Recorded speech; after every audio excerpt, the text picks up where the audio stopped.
Episode 60 of Minor Disturbance Radio. It's been a while. Sorry we took a little break. Travis is really busy right now because he's preparing for a wedding. Fuck you, dude. I mean, I've been waiting this whole time, and the whole time is like you've been putting it off because you just don't love me enough to... No, I just figured a break would do both of us good. You know, you got a lot of things to do, and I got busy there for a while too. To screw this up. I do. Yeah, I'm gonna do it. You ever watch that? What was that show that the premise that you put something out there and you can make it happen? What was that? Are you talking about The Secret? The Secret. Thoughts become things. Exactly. Okay. Yeah. On episode 56 or one of them, 65. 60 something, 55. I just put it out there on the podcast. I said, when I found out that Kiss was coming to the iWireless, I just kind of put it out there into the stratosphere that I will shake the hand of one Paul Stanley. If it's a real hand. And I'm here to tell you folks that whatever the cosmos did, they lined up, and this podcast somehow, you know, the people I've met and the people that hear it, the people that know me, it happened for me. So because of one Greg Hipskind that's here with us right now in the studio. Yeah, He's been unbearable to deal with. Oh my God. He has been. Ask his wife. Face all puffy and just looking like mad. No, I was just sitting there and I get a text. Well, actually, I saw the video that you put up on Facebook with the kids trying to get a chance to meet Kiss. They put a video together, which was really cool. I'd actually been working on this for like 6 months. Oh, have you? And then finally, I got a hook into somebody. Yes. And they're like, "You want to do something with Kiss? Like, let's have the students meet Kiss." And I'm like, "Oh shit, this is going to happen, I think." And she's like, "Let's make a video. Have the kids like ask for meeting Kiss." Yes. So I throw it together. And then I was like, man, they're going to let me do a lot of students. And I usually need a chaperone for these things.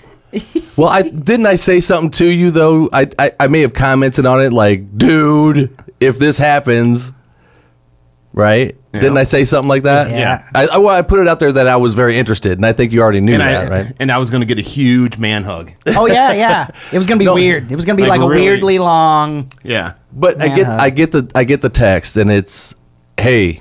I think this thing might happen, so would you want to be a chaperone? And I'm thinking, well, yes. What do I got to do? Do I actually have to be hired on at Quad City Rock Academy? What do I have to do? No. You need a blood test in the state of Illinois? Yeah, he said all you need to do is wear a Quad City Rock Academy shirt and act like you're an instructor. Yeah. And don't act like an idiot. Yeah. Because, just imagine.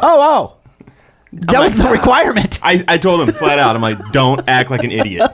Act like you belong there. This was in text, so I didn't get the inflection. I thought he was kidding. I thought people understood that, I keep my cool. Well, this dude doesn't know me. So anyway, I say, yeah, of course I would. And I'm thinking, man, this is going to fall through at any second. Right. And now I'm really pushing for it to happen. Yeah. So I'm sharing it every day and, trying to get this thing to go. Sure. And before I could actually tell anybody, he told me it's going to happen. We just don't know any details yet. Yeah. Which it gives me anxiety because I'm like, is this going to be... In my mind, I immediately picture me walking into a room and Kiss is just standing there waiting for me. Yeah. And here comes... Red carpet. Yeah. Brian, we've been waiting for you. They've got a purple pillow with a guitar pick on it. They've got coffee made. And strobe lights. No strobe lights. I didn't see it that way. I saw some Danishes and some coffee maybe and like teacups. Like we could have tea, And I'm like, well, I'm going to... Because that's what they drink right before they go on stage. Right. Well, and then that dream, slowly started getting withered down to what the real deal was going to be. But I'm anticipating this thing, and I'm trying to keep my cool about it because, as we all know, I'm a huge Kiss fan, and more importantly, I'm a huge Paul Stanley fan. And it's not, and it really doesn't have much to do with the music. I mean, I do love the music. It was more of Paul Stanley, the message that he sent, right? What he was about, how he looked at fame and how he looked at being a musician and a man. And I really admired him for a lot of the things that he thought and the message that he put out, which was you could do anything that you want Don't let anybody stop you from doing what you want. Never listen to anybody unless they're doing better than you. Things like this that stick in my craw. I hear it and it's like, okay. And it kind of gave me a lot of power, or I kind of felt like he was on my side. And a lot of times when I'd go into situations like I'm going to start a band, or I'm going to write a record, or I'm going to do this, somewhere in the back of my head, Paul's back in there going, you could do what you want. What? I will be your father figure. Put your little hands in mine. Exactly. So yeah, thanks for taking the softness off of my. So that's exactly what it was. And I sat and all I could think about, my wife's trying to talk to me, my kids are trying to talk to me. I'm thinking of what I'm going to say to Paul Stanley. Because I told you that. I'm like, what are you going to say? Oh, shit. I'm like, you need to have it rehearsed. See, now, the way he's talking about this makes me nervous. Yeah. Like, I'm nervous. If you don't have it rehearsed, you're going to walk in, you're going to be like, just throw up all over or something. So I'm like, have it rehearsed. What are you going to say? Right. You have 10 seconds to talk to Paul Stanley. What would you say? This is your shot. Did he tell you what he was going to say? And then did he say that thing? He did not tell me. Neither. Nope. I wasn't going to say anything to anybody. I think I told my wife the night before, and she told me, you're going to sound totally like a fanboy. How can you not? Yeah, what did you say? When did you start loving Kiss? That's my point. I don't think that my wife fully understands what that relationship is. It's not, hey, it's cool to meet you, man, whatever. It's I don't know. It's like a deeper thing, because when Kiss hit me, it was deep. Yeah. And it stuck with it's you. hard to explain that thing. If you don't have that kind of thing in your life, you'll never understand that. Yeah, I actually told your wife the other night, I'm like, he's been in love with Paul Stanley longer than he's been in love with you.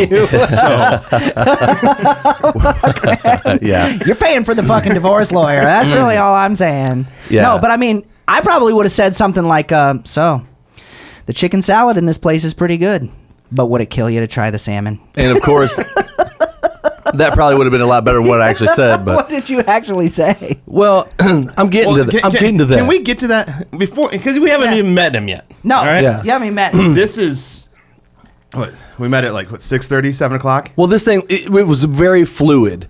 It was, I don't know when, I don't know where we're going to be, but I think it's going to be like this. And then I was prepared for whatever could happen. So, and then it started unfolding, and okay, we got to be here at 7 o'clock, ready to do this thing, and then they're going to move us to here. Then they're going to move us to here, and then they're going to be here this time, right? And we got our passes and whatnot.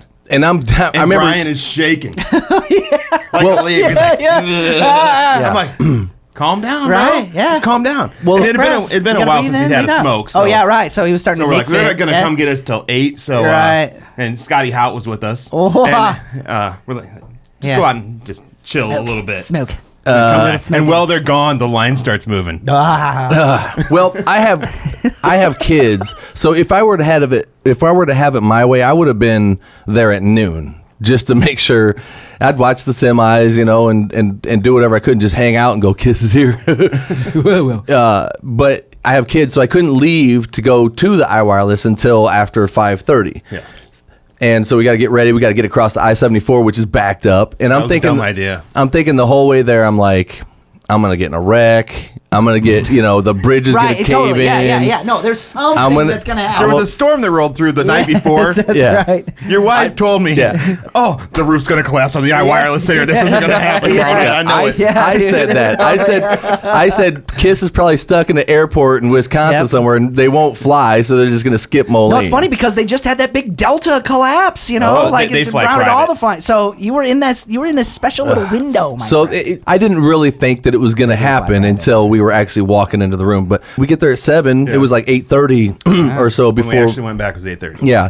So it's a lot of anticipation. And I'm looking at all these other fans that are just, wandering around, and they've got the makeup on. Right. They're big Kiss fans like me too. And I've got this, I know I'm like, I'm going to meet them, and I'm looking at them poor people like, how did I get this lucky?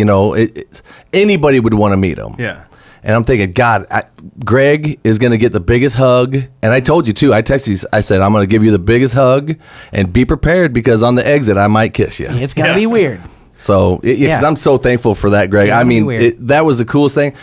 People, of all the people that that are Kiss fans, but I'm sure that you know a lot. Yeah. I've had a few buddies be like, "Why didn't you ask me?" Yeah, I'm sure. I'm like, Because don't you're know, not 'cause it's Brian kinda Miner. different. Like, because I know, like, you're a rock guy. And, like, some of the other guys, they're fans, but they're not musicians. Yeah. And we can make it a story for later in the show, but when I met the person that made me want to play music, and it changed my life. Who was that? We'll get to it later. Okay. Oh. Let's keep this on Kiss. Stay tuned. I'm staying on Kiss. Yeah. And it's not that Nice teaser. You're a born it's not broadcaster. one that's like extremely like, oh my god, I understand why that guy's your Yeah, man. No, right. Okay, who would I take? And I heard it on your podcast. I'm like, you know what? I'm gonna make his day. Yep. He's been waiting since he was a little kid. Yeah. Like, and I know what it meant to me when I met my person. Like, I'm gonna do it for you, and it happened. And I greatly appreciate it. That was super, super cool. I'm just shocked that you're such a huge Rod Morgenstein fan that you would. You know, Winger's where it's at. It was bro. Neil fact that he Diamond, played wasn't it? left-handed. But it's not, you're not that far off, actually. You're not that far off. Scott Rockenfeld. So we're waiting to go back, and I'm getting nervous now, and I'm noticing how many other people are actually going back too. I think they oversold the meet and greet thing. Oh. Yeah, There was probably 200 people. Oh, geez. At least. Whoa. And it was at 8:30. They played at 9. Oh my God! So it was half hour to cram in. So let's see, 200 30 people. divided by 200. Yeah. Yeah. No. Yeah. Well, here's what I remember. insane. When the line starts moving, we go down the corridor, which, at the iWireless is like a hallway that has, At the foot of the escalator. yeah, at the foot of the escalator. You kind of go back through there, and then there's this conference room in there. And we come around the corner, and I remember you turn to me, and you go, "They're right there." And I'm like trying to get around, and I kind of stepped aside and looked in the room, and there they stood. And Like 20 feet away. in all their makeup and all the whole things standing there, and I'm going, and then it hit me. I'm like, Yep. oh my god, oh my Yeah. god, this Yeah. is And they had like a stereo, or not stereo, but Yeah. like a system in there. Right. And like lick it up. They had a Just hi-fi. blowing, yeah. yeah. Like lick it up is playing. And like, this is happening. I don't really get super starstruck anymore. I've met tons of people. Yeah. But like, It hit you. that's right there. Yeah. Like, this is. Yeah. Maybe it's not Kiss. Maybe it's guys in makeup that aren't really Gene Simmons and Paul Right, Stanley. right, yeah. But but I was like, this is really happening. Yeah. And I turned to him, like, smacked him. I'm like, dude, this is it. This is out. And he's all nervous. And I'm like, all right, keep cool, dude. Keep it cool. We're both calm. We're both calm. Yeah, I'm thinking, well, if they see me, they're probably going to just usher me right up to the front and, Yeah. Offer you tea. Yeah. and have Right. tea with- Exactly. We've been waiting for you. Yeah. But, Earl Grey, hot. I'm very thankful for the experience, but the way it went down for me and you as well, I'm sure that we were both thinking we didn't know what it was going to be like, right? So you said that usually when Quad City Rock Academy, the kids do the meet and greets, they spend a little more time with Right. that Sometimes- group, Usually they do when it's not a general meet and greet. right? But they shuttled everybody through there pretty Yeah. quickly. Yeah. So everybody was getting individual pictures at first, Yeah. and then when it came to us, they said, "How many people are in your group?" Because they realized that we were Yeah. a Right, group. yeah. And then you were like 30, and they're like, "Okay, we're going to start doing them 5 at a time." Oh. So, and that I was like, "Fuck, man."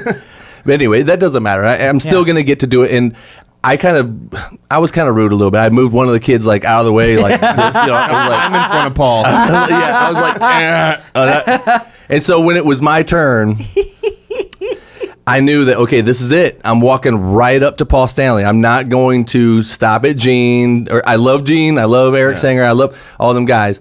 But I'm going to walk to Paul Stanley, and I'm going to look him in the eye, and I'm going to say what I need to say. And it's going to be the complete refined version Here of it is. anything. Because Yes. they were pushing people through. They weren't Yeah. giving you time to say anything. They go on stage in 10 minutes. We got to move this Yeah, along. I'll cut in a video of of this. I wanted to show you this, but I'll cut it in here. I just want to say that you're the hero of my life, and I just want to tell you that you're such a great and everything is just wonderful, and I can't believe I'm here, and thank you very much. Oh my God. But honestly, No, that's you- about what it was. Really? No, you got So to you see. felt like so fast. you felt like the Micro Machines Oh, yeah. guy, basically. You got to see this. You got to see this. Hold on, I think this is the one. But I'll cut this in. Okay, so watch this kid. Okay, All right. I'll cut this in. Watch this dude try to give him a high five. And he's like, And they're like, out. And then Eric Singer throws a pick at his head. Yep. Yeah, you know what I mean? It was like that. And it was a pretty quick get your picture, get through. So I knew I had to get right to him and say this thing that was going to magically make him my best friend. Yeah. And I'm realizing there's no such thing. No fucking thing, exactly. So I walked straight up to him and I said, and I remember looking him right in his eyes, brown eyes. He looked at me. Yep. And I said, Paul Stanley. And he, Yeah. And I said, you raised me and you don't even know me. And he went, oh, and he nugged. Yeah. Oh, yeah. Fist bump. He fist bumps me, right? Cool. And I'm like, hey, I don't know. He gave me the old hand. turkey. Yeah, he gave me the nugs because they didn't shake hands with people. No. So I was kind of like, oh, that sucked. And then took pictures, and then I turned around to kind of look at him again, and they're like, go. It was like that. It was like Christmas Story with like, you know, like, right. Yeah, Get out of here. down the slide. yeah, you're gone, dude. You shoot your eye out. And because I was going to try to take a picture from the side when you did your picture with them, because you did that for me. Yeah. And I turned around with my camera, and they're like, you got to go. You got to go. You got to go. And I'm thinking, wow, man, did that, you know. Yeah. It was a flash. It was a flash. That was it. Yeah. It was a flash, you know, but still, it was a great experience. You got to say your piece. I did. Yeah. And He fist bumped you, dude. He didn't and get to to me that handshake meant the guy. he didn't want to shake my hand. That's fine. So there was something about me that he was like, this dude's probably got like boogers on his hand, or he's probably recently scratched his butt. He can't Like be a lot shaking of guys anybody's did that. Like when they do it right before they go on stage, they either fist bump or nothing at all. Nothing at all, yeah. Because they're guitar players, Yep. and some guys are jerks when they're gonna handshake, and they're gonna like, hey, and like Yeah, squeeze or real squeeze hard. your hand, right? Or pull you in. Yeah, or it's a germ thing. Yeah, it could be a germ thing, sure. So, so Brian walks through in his 7.2 seconds, Yeah, that's right. and so I'm up next. Hey, that's a lot of Mississippis. That's including the walk from the line to Right, Kiss, which is right. like you almost can't. You're like, And you're the next contestant on. Yeah, and they all look at you like. And I'm sorry, I'm sorry to cut you off, but like I said, I went right past Gene Simmons. I mean, I didn't even look at him. I was fixated on Paul. Yep. And because I knew that if I stopped to say something to Gene, I'd probably get stuck there. Yep. And then I wouldn't get the chance to say Yep. anything to Paul. Yep. So I bypassed everybody, and I'm thinking, God, man, I really would have liked to have fist bumped Gene too, or Yeah. said something to him too. Yeah. Yeah. But you know, Hey, dude. You I gotta- had you gotta 5 choose. seconds, and so I You did gotta my choose, thing, man. No, I think you made the right choice. Yeah. But that was 7 more seconds than you've ever had with Paul Stanley one-on-one. Yeah, word up. Well, Word up. well, if you'd watched some older episodes, you would have seen that I did tell a story about the first time that I met Paul Stanley. Oh, yeah, you told me okay. that there. Oh, okay. I was gonna say I don't want to ruin it because I was like, he might think that I've never met him. But that encounter was a totally different thing. He was in street clothes. Yeah. I've never met him in makeup in Right. full gear. Now Yeah. that was something. Yeah, sure. That was something to see up Yeah. close. Yeah. I mean, you know, and the first thing my brother went with me, Hunter. He's a huge Kiss fan, and my sister. You know, we all went, but Hunter and I are huge Kiss fans together. And the first thing he asked me was their makeup tight, man? Was it tight like that up close? And I wanted to say, yeah, it was, but I was really, remember. Yeah. I remember seeing kind of some, like, you know, it's not solid looking. It looked like Right. penciled on, and, Right. and it wasn't as tight as it would be for maybe like Madison Square Gardens. Yeah. right. Or It was like, like, an you know, album like, cover, yeah, you know. we're Moline, Yeah. you know, Yeah. like, we're going. You know? I mean, it wasn't shitty, but Yeah. Right. it wasn't horrible, but I No. could see through the makeup a little bit. I was like, wow, I'm seeing it up close. And there's no shininess to it either. It's really It's flat. matte. It's really matte. Yeah, it's really matte. And everything's really contrasted. Like the hair is black. Oh, yeah. And the Yeah. face is white. You But know I mean, what I mean? stage makeup is meant to do that. It's supposed to deliver the highest contrast. You know, you make your eyes look big, you make your features look But garish. Kiss took advantage of Yeah. that. I mean, they Yeah. did that to the nth degree. Yeah, of When course. you Yeah, see absolutely. them in full gear, that's something to behold I'll right bet, there. man. I'll bet. It's striking. We were in Yeah. the room with them for what, 3-4 minutes, Uh-huh. probably from when we walked in to we actually got to go up there.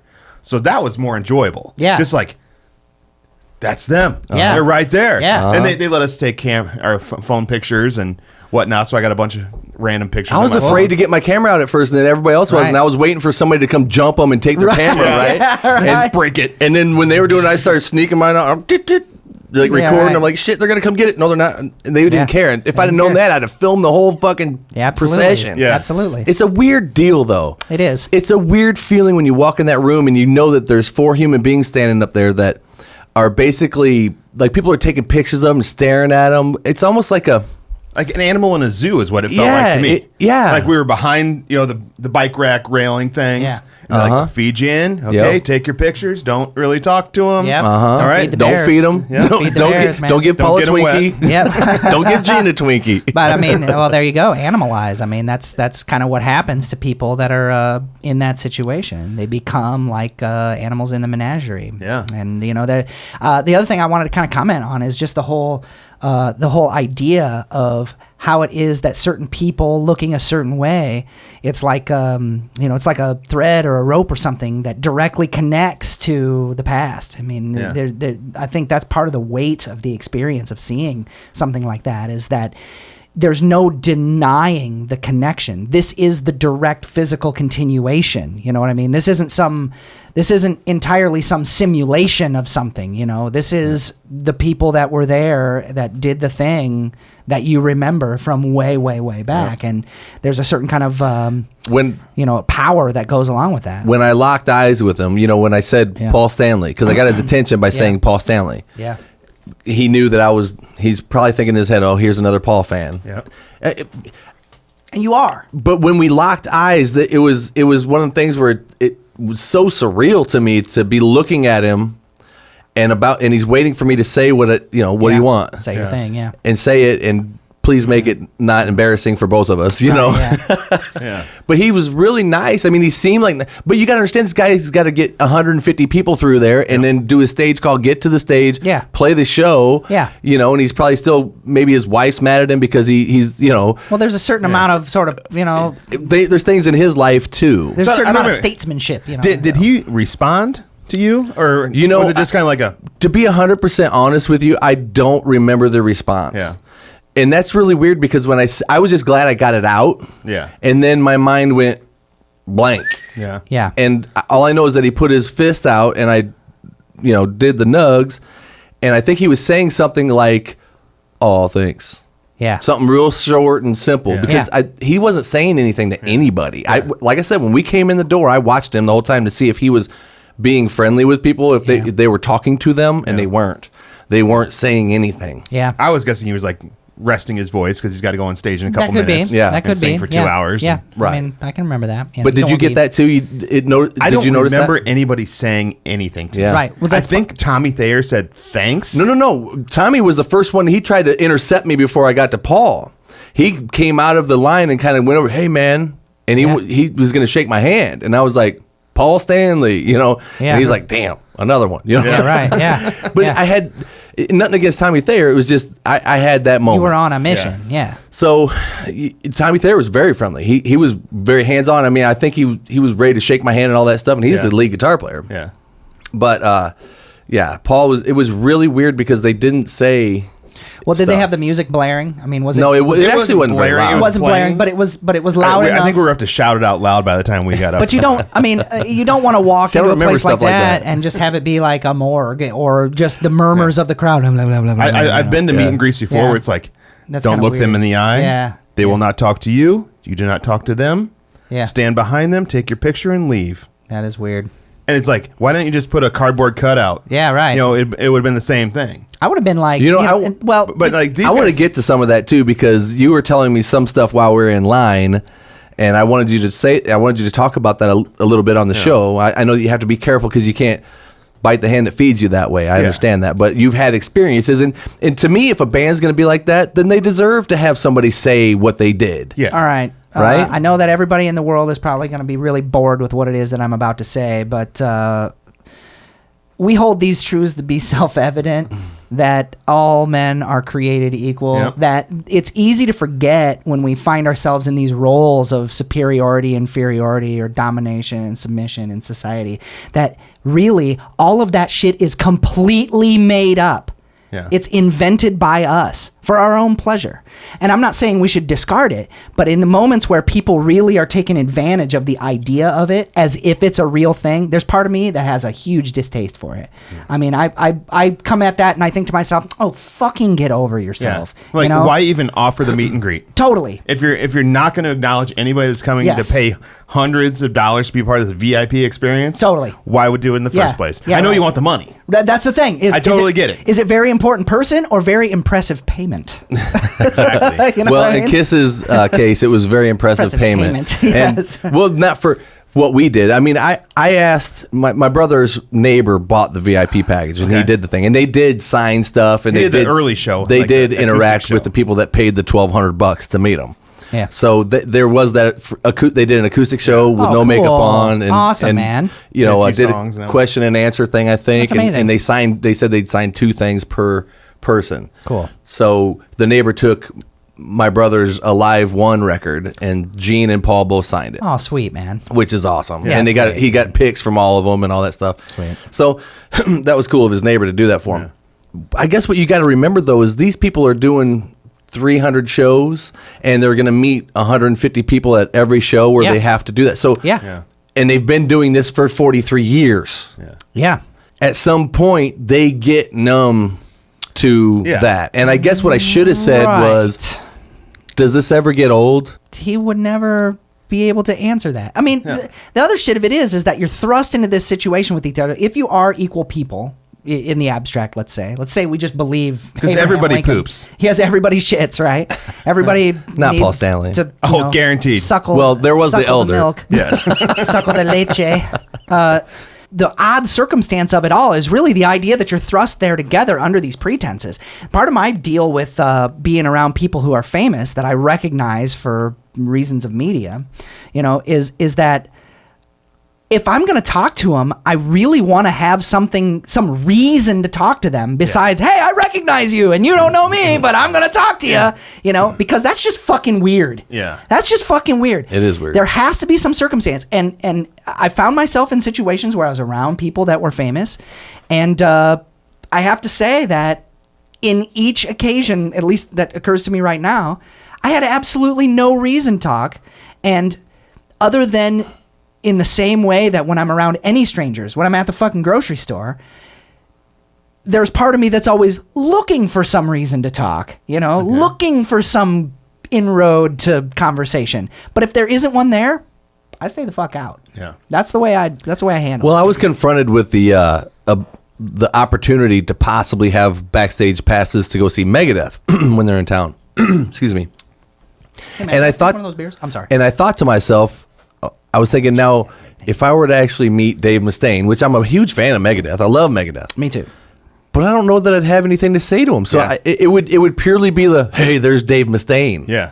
Wow, Like you're for Dave years, Mustaine. for years, I've always thought like, never thinking that what happened this last weekend was ever going to happen. Right. I was like, even if I had the chance to talk to Gene Simmons, what do you say? And I could never think of a single thing to come out of my mouth that I could say to Gene Simmons. All I did, like when it was my time, I walked up and I introduced myself. I'm like, hey, I'm the director of the QC Rock Academy. All these kids that are in the room right now are all students of ours, music students of ours. Thanks for letting us do this. Boom. And I got a fist bump from each guy in the band. Excellent. Turned around, snap, take the picture. Have a good gig, guys. Yep. And So the next day, Yeah. I don't know if you saw the video. Tony Tone from the radio station down in Muscatine, Vintage. He was right behind Scotty Hout, who was playing the caboose of the Rock Academy. Yeah. And he Facebook lived the whole thing. Awesome. So when he started recording was when we were getting in line. Oh, that's awesome. And I watched it like 3 times. I'm like, that was really quick. Yeah. And I look and I watched it again. And I watched the timer on the bottom of the video. I got 15 seconds. 15 seconds. Was I in? dude. Was I in that? It shows, yeah, it Did it shows the get- video, but then he turned it around for a second, so you Okay. didn't get all your thing. Okay. So Andy Warhol was right. Is what Yeah, you're saying. 15 seconds fame right there. Wow. Well, it was very surreal. Yes. But moving on to the show, I mean, being at the arena and knowing Kiss is playing and all the people that are wandering around, just like my brother and I, Hunter, were like, I just want to be there to see all the people and what they look like, because a lot of them are dressed up. Yep. There's so much cool stuff going on, and we had really good seats. We were on the side of the stage, so we were actually really close to Kiss, but we weren't in the front row on the floor. We were on the side right there next to Gene. And what was really odd is I realized that the people that are actually in the first rows in the front are the Kiss, Kiss Army VIP ticket holders. The people that were sitting where we are were the general public. Okay. And we were wondering why Paul and Gene never really threw anything to us or threw picks to us, but we were right there. Yeah. But they would always prefer to throw stuff to the people that were actually in the front, where they're the ones that spent the extra. They're the ones that spent the money. Yeah, so, I did end up getting a pick and a water bottle, believe it or not. But I think water bottle? Well, I took my wife, and my wife is attractive, and Paul and Gene both paid quite a bit of attention to my sister and my wife. Excellent. So how did you end up with a water bottle? And Gene whose water bottle? Gene threw it. Was Gene's water bottle? From the he threw it. We have Gene Simmons' DNA? Hunter Where is it? Hunter. Actually, Danelle and I tried to catch it. It bounced off our hands, fell down in between the stage. Do you know what this means? And the guy actually picked it up. We can clone him, right? Yes. Yeah, we have his DNA. We have his DNA. But and basically all it is a high V bottle with black tape all the way around nice, it, dude. and then like a little piece of fluorescent like green paper taped to it so they can see it in the dark. Right. Okay. Right? Yeah. So next time you meet Gene Simmons. Okay. Next time. Yeah. Okay. Next time you meet Gene Simmons, Okay. I've got a question you can ask him. All right. Okay. When you were using the Gibson Ripper, how did you tackle the problem of open loop hum? Did you use the null field established by the dummy coil by switching the selector to 2, even though it cost you your mid-range? Or did you just fight through it and turn the volume knob down when you weren't playing? I got to ask you a question. Be honest. Did you rehearse that? No, I just made it up. That was off the cuff. You know much about the Ripper. The Gibson Ripper, yeah. Wow. Well, that's a good question. That's a good question, Gene. Yeah. Yeah. Gene would probably be like, get the fuck out of here. Yeah. I have engineers that take care of that stuff for me. Not in the early days, though. They were pretty hands-on with a lot of stuff. So, what do you think of Tom Selleck's mustache? That maybe will probably be a better question to ask you. That's your next question. Exactly. After you get the answer about the Ripper, right? Do you really know how to build insane, insectoid robots like the movie Runaway? You can't run away now, Ramsey. Ramsey. So, what did you? What was your take on the show? It was a spectacle, but I've seen Kiss like 6 times. So there was no surprises, really. I think this is my 13th. I personally enjoyed the show better because actually, as we were working this out for the Rock Academy, the girl that I know that helped me do this, that works for him, gave us 30 tickets to bring students from the Rock Academy. Yes, dude. And they gave us like floor seats, like from the 20th to the 25th row. What kind of charitable organization? What? It's for the kids, Travis. I know. I'm just saying. Like, I want to be a kid. So, Yeah, I was. You were. Because we put out that video, and they're like, we want those kids in the video to come to the show. So they each get a pair, so a parent can bring them, and there you have it. Boom. So we meet the guys backstage, and some of the kids going into this were like, "Oh, cool. Hey, we're meeting Kiss. Okay, whatever." I'm like, "You don't understand, man. These guys are iconic." Strings. No, but I'm like, Are they tuned to drop C? so Never we go mind. back there, and the kids finally get some excitement once we're in the room Cool. with them. And then everybody gets through. We go out, give them back to their parents. I go grab a beer, go to the seats. 5 minutes later, the show starts. Awesome. All right, lights go down, and me and my wife are sitting in the 20th row, and the kids are all sitting behind us. I took the better ones. Ass. Hey, rank out that's privileges. That's right. I did the work. Yeah, right? absolutely. RHIP. So they come out, Detroit Rock City. You want the best, you got the best. Rock Kiss. Yeah. And the curtain drops, and the explosions, and the fire. Yes. And they're 25 feet up in the air on these risers, and the place is just rah! Yeah. And everybody's singing along. Yeah. The song ends, and I turn around, And the look on all these kids' faces. Most of them nobody had ever seen Kiss. Right. Most of them have never been to a concert. Oh my God! So you broke the cherry. Dude, imagine. Like in the worst way. They had no idea what they were getting into. Oh. And then that happens. Oh yeah. And the look on these faces I'll were bet. like, what the hell just happened? They would be utterly dumbfounded. Oh, yeah. Yeah. I told a couple of them before the show. The rest of the night, like I just occasionally just peek back, see if they're having fun. Yeah. And they had the time of their lives. That's awesome, man. Well, because it's awesome, man. You're bombarded the entire time. Sure. There's no times where you're like, yeah, well, let's go get a some beer. nachos. Yeah. Right. There's there's no time for that. Chili dog. We were on the side where they were. We could kind of see Gene's little hut that he goes into. Yeah. Like if somebody else is doing some solo or something, he goes and touches up his makeup and does what he has to do in the bass change and all that. So we can kind of see him. Puffs on some oxygen. Yeah, we could see all that stuff. He actually did the flying and the blood spitting pretty quick. Yeah, that was like fourth, fifth song. Yeah, because all the Kiss fans know that it's coming. Yeah. And I actually got to see him put the thing in his mouth. Oh, yeah. And get ready for it. Yeah. And to them it's just another day at work. Here's where I wander over here. I said something to somebody earlier today. I'm like, I've seen Kiss enough. I know what's going to happen. It's almost like going to see the Harlem Globetrotters. Yeah, dude. Like, there's going to be the bucket with the confetti in it that they're going to. Yes, totally. Yep. Yep. Oh, the water got splashed on that guy. And they're going to do that thing where they're they all gonna spin run the and ball. like it's like the Sweet human Georgia version Brown. of a basketball maypole or whatever it is. Like, where they there's all like the run. 6 things in every Kiss concert that's going to happen. Gonna happen, yeah. And, so most of that stuff, I'm like, I got really excited. I'm like, oh, this is one of my favorite parts. Like, when he's going to split the blood. Right. And I turned to my wife. I'm like, you've never seen it before. Shut up. And I just like let her watch this because she had no idea what was going to happen on this. Yeah. And the kids are like, what? And then he flies to the rafters and sings God of Thunder. And like, oh yeah, he goes completely up into the rafters and lands on another platform up there, and Sweet. and he wipes his blood off his face, throws a towel out. And I actually met the guy at the after party that caught that towel. Caught the towel, huh? Yeah. So Yeah. anyway, that's big news in Kiss world. I've been throwing away my wife's maxi pads for years. Here I find out.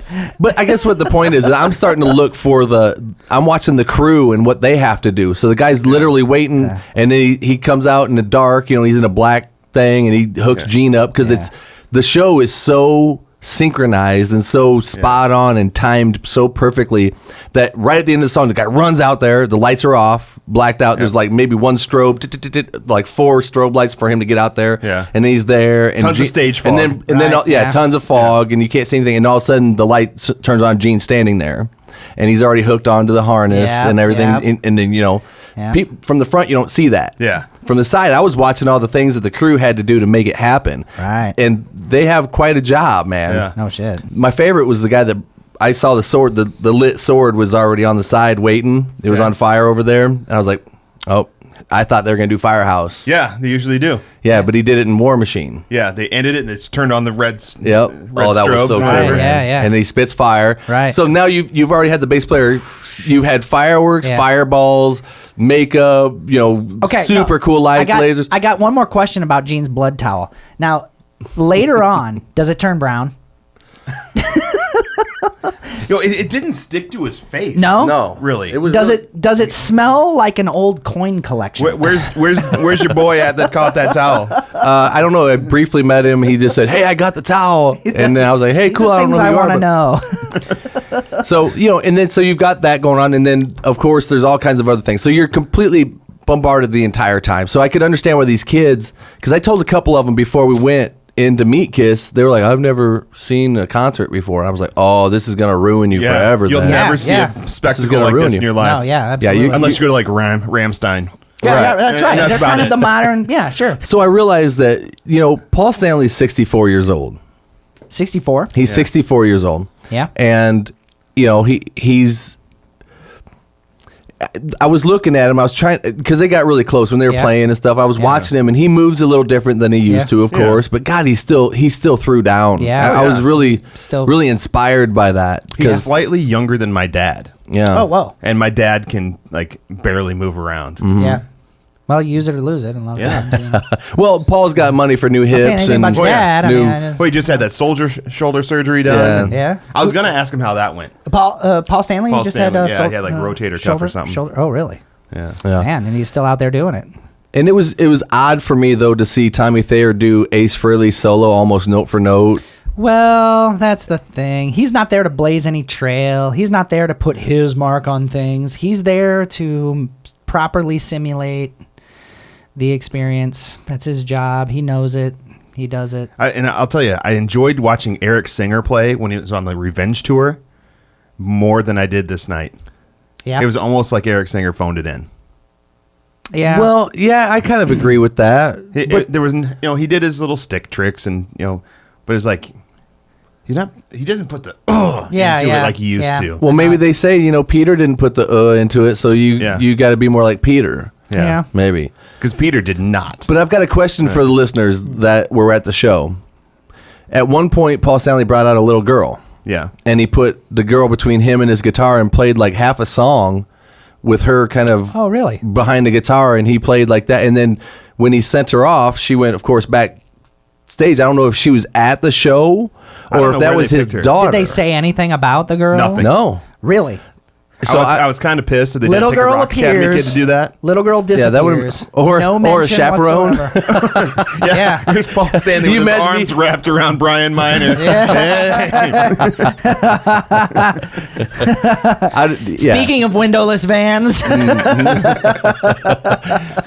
But I'd love to know who that little girl was and how that happened. And, and they did a really cool like military thing. They did a national anthem, and I was like teared up at that part. Just because I know that they really are proud of the military. They don't just do that to get everybody on their side. I've seen them in interviews literally tearing up, talking about how lucky they are. And well, Gene Simmons is from is Israel. an immigrant. Yeah, he's from an Israel. Israeli. Yeah. I thought that was really cool. And there was a roadie for the day that was a veteran. Yep. He got to work for kids. Cool. It's like you win a job working for kids. But I'm sure it wasn't set really up the stage. Yeah. I've done that kind of stuff before. It's not fun. I read his interview, and it was a shitty job.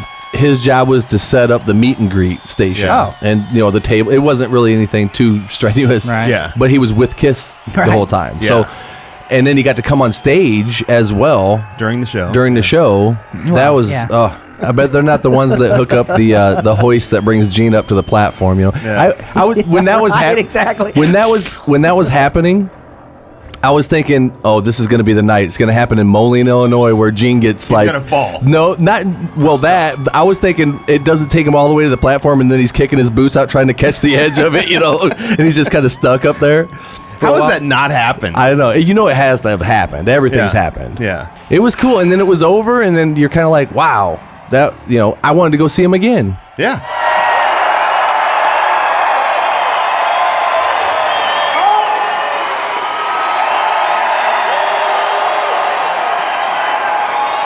Oh yeah?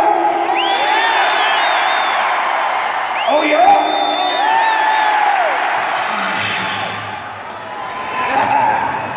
Oh yeah? Well, all right.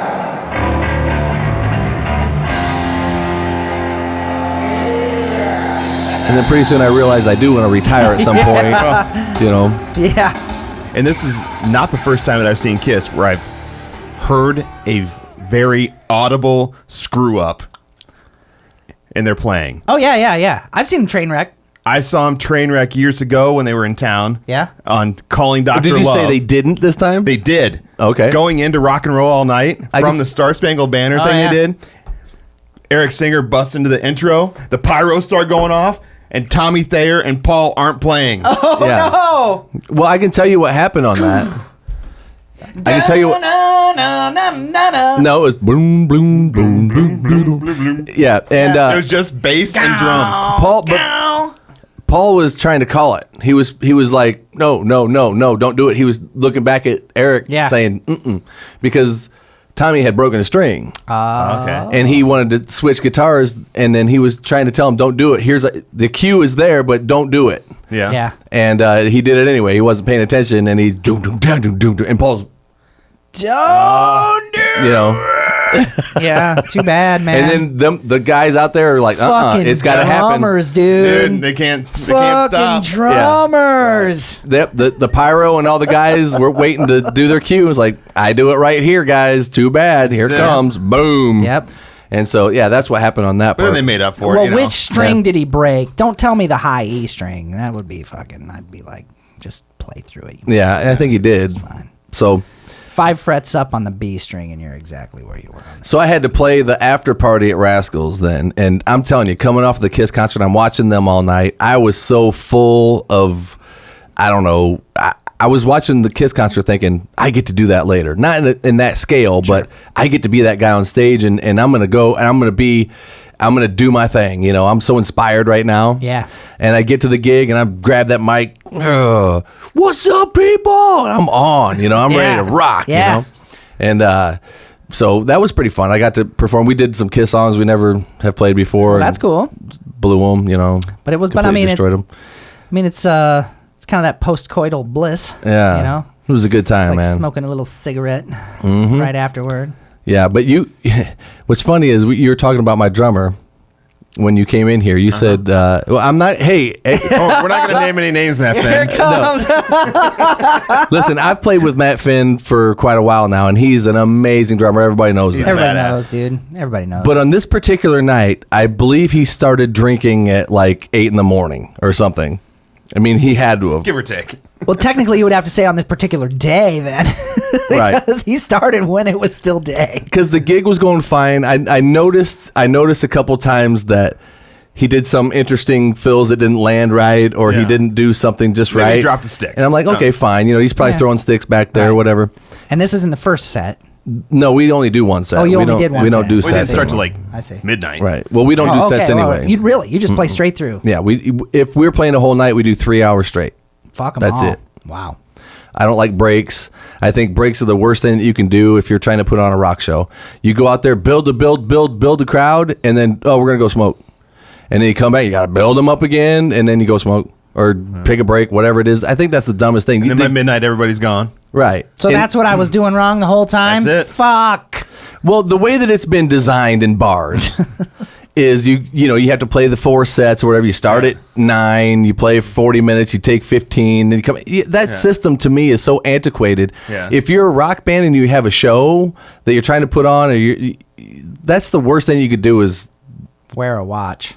yeah, you do your show and you do it all the way through. I mean, people are going to come and go anyway. Yeah. Why tell them, hey, now's your time that you leave, or now's the time that you go do something else? Because if you give them that opportunity, they're going to take it sometimes. Don't let them off. Keep at it. Keep going. Solo. So I just never liked that format at all. Yeah. So anyway, Matt Finn. I'll never do that again. I was trying to distract. I tried to let you off the hook, Matt, but they kept dragging it back. I'm sorry. He's the best. At one point, I think it happened. Like I said, I noticed that he was kind of doing some weird things, but that happens sometimes in rock and roll. And one particular song we went to start, and He counted to 5. it was like Counting to 5. I've done that. no, it was the tempo was low. I think it was Smooth Up in Ya. I was like, Smooth Up in Ya, and he's like, boom, God, in his world that was right. Oh, yeah. And I'm like, this is really odd. Then I just happened to look back at him just to see how he's doing, to tell him, kind of lift it, and he's like staring at his snare drum, Yeah, like right, face yeah, down. And I remember the way yeah. he looked up at me. He was like, oh, you know what I mean? And We're still on stage. yeah, I was thinking, oh man, I've been there, there, Yep, man. yep. And it got him. He Yeah. was had. Yeah. There was no fighting through that. Nope. Yeah. Yeah. And You just have to stop. It You was got to entertaining. Yeah. stop, drop, and roll.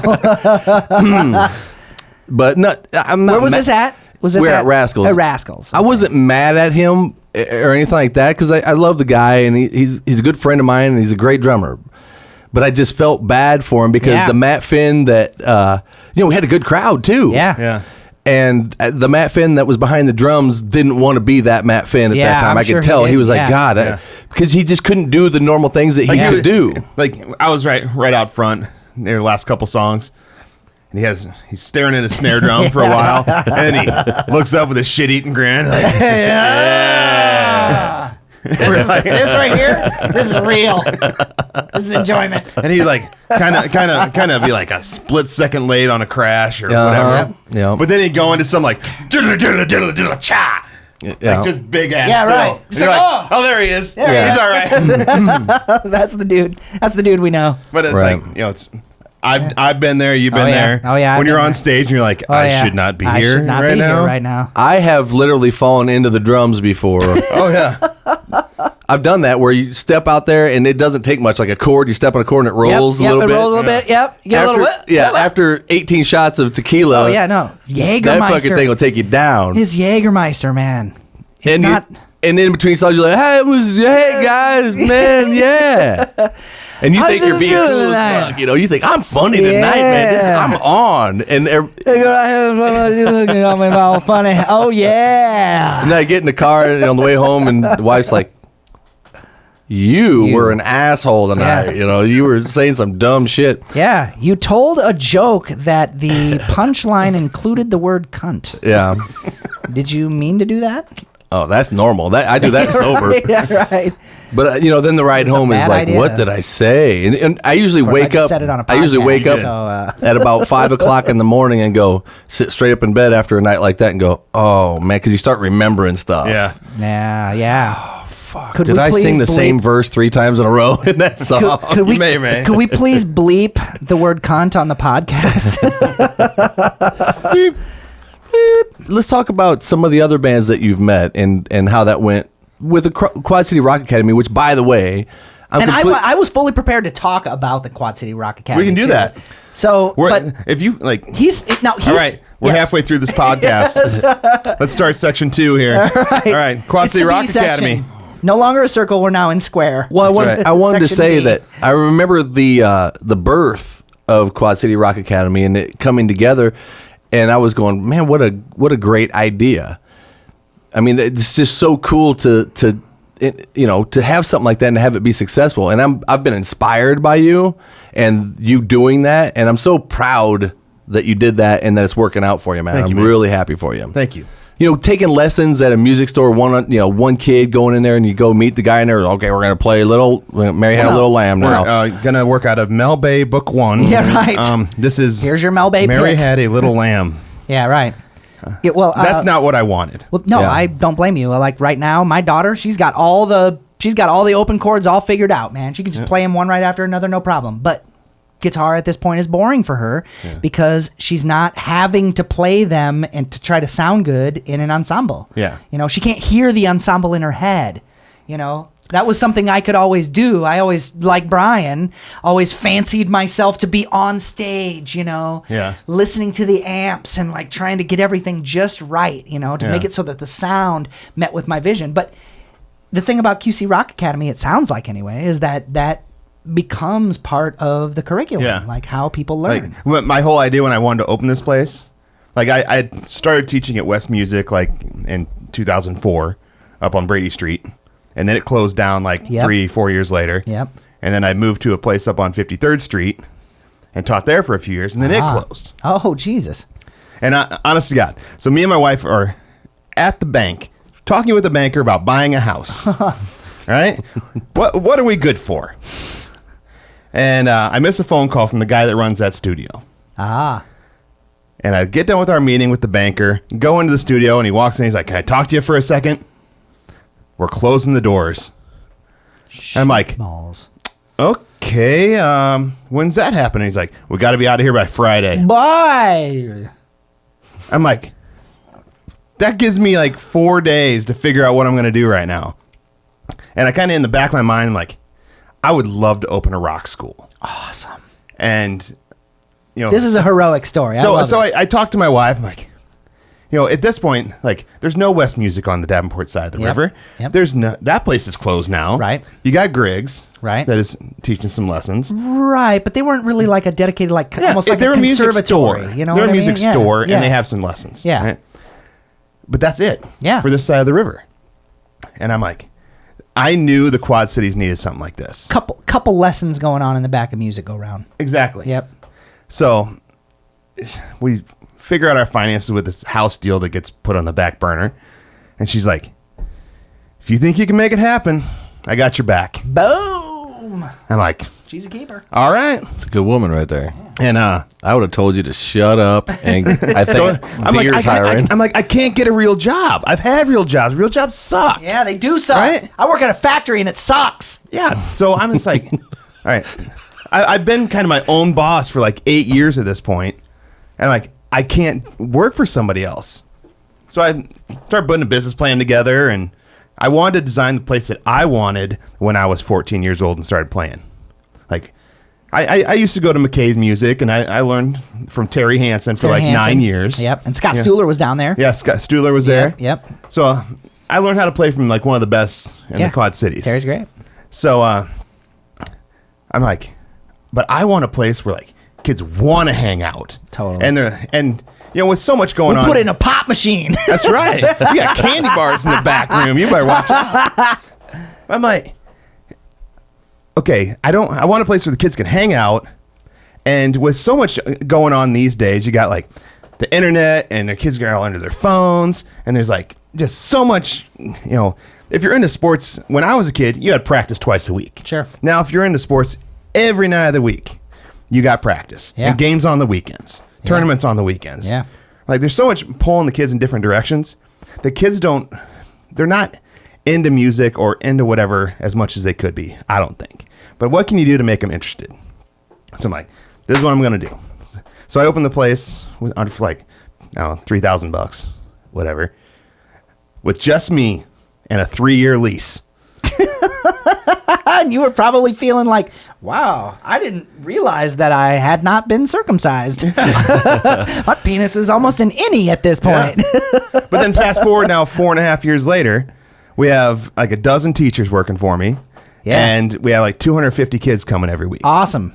And we've gotten to meet, it's not just the lessons. We do the band class. No. We do like recital things and big shows. But everything you're saying is like what you're talking about is the establishment of a community, which meets an entirely different set of needs for the individual than just being instructed on how to do something. Yeah. That if there's a place where you can go, where you can be around the other people that are interested in that thing, it totally feeds your fire, man. I mean, Billy Gardner, obviously, very well. And, if it hadn't been for Billy, and I don't know how he feels about me, but I hope to think that if it hadn't been for me, like if we hadn't had each other in those early days of guitar, I don't know what we would have done or what we would have become. Yeah. Because you need to be around or need to be in touch with people. Nurtured by other musicians. Totally. Nurtured by both your love for music and your mutual pursuit of love for music, but then also by the little vague competition that happens between yourself and other people as you're trying to figure out how to do it. When I was coming up,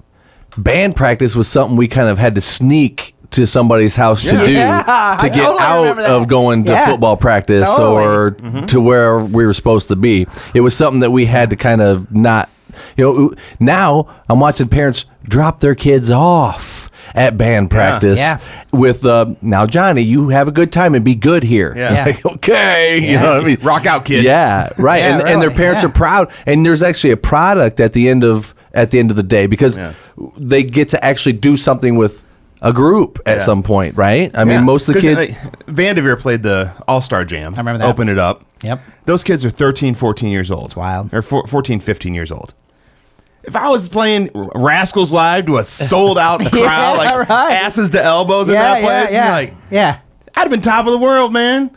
And these kids come in there, and they're better than some local bands that I know. Yeah. Like of adults. Yeah. And they're like 14, 15 years old. And they've been together a couple years, played a decent amount of gigs. I'm spoiling the crap out of them by giving them gigs like that. Absolutely. You're like, hey, go book a VFW. Right. And set up your own gig. See how that works for you. Yeah. Well, see, I want to be brought on board for the Rock Academy. I really think that there's room for a guy like me because I think what I should do is I should come in and, you lie to the kids and tell them that I'm important, first of all. Should I say you're No, he's not wearing his makeup today. This is Paul Stanley without makeup. You guys, you understand that Brian Miner is going to come here and he's going to kind of like produce the group. So what I get into is I can see the kids being timid. Yeah. Sometimes they're like, oh my God, I'm doing this. What I would want to teach them is you got to just, I would want to teach them how to come out of that and just be confident and be, unafraid. Yeah. Because that's what really gets you to the next level is you can't be scared. Yeah. Well, With some of these kids, you can be excited. To me, when I tell them to do something, Yeah. they got to know me too well now. Yeah. Over the last couple of years, I've been teaching some of these kids. Sure. So You can get too close for certain types of lessons to be Yeah, taught. then they're you can just teach them other lessons that somebody that's far away can't This teach. guy doesn't know what he's talking about. Yeah. Come on.